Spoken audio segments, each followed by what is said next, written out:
أصحابي عاملين إيه؟ هحكي لكم النهاردة حكاية ليلى والنظافة الشخصية.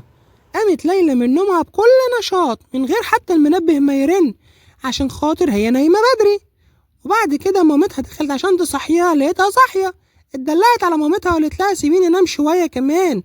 وبعد كده قامت قايمة بكل نشاط وقامت داخلة على الحمام عشان تبدأ الروتين اليومي للنظافة الشخصية بتاعتها، وقعدت ترتب هتعمل ايه.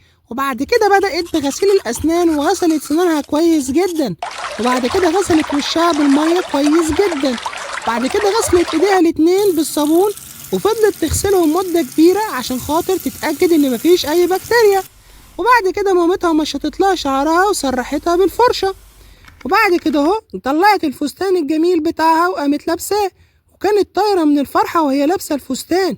مامتها من العادات اللي علمتها لها انها تديها مناديل وتديها معقم للايدين دايما يكونوا معاها في الشنطة، وانطلقت على بره على طول.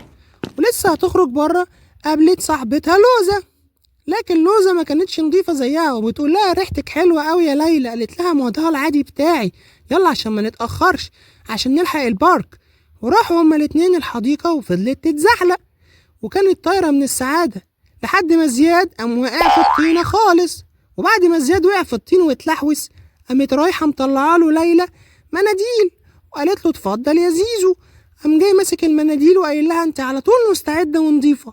قالت له ده اساسي، لازم اكون نضيفة على طول ولازم احافظ على نظافتي. قام ماسح وشه قام جاي ضاحك. قالت لكل اصدقائها لازم يكون عندكم النظافة دي شيء اساسي في حياتكم، والاطفال كانوا ملهومين بيها ومن نظافتها. وبعد كده اهو فوجئت ان مامتها جت تطمن عليها وعملت لها باي باي. وده علمنا ان احنا دايما نكون نضاف. ما تنساش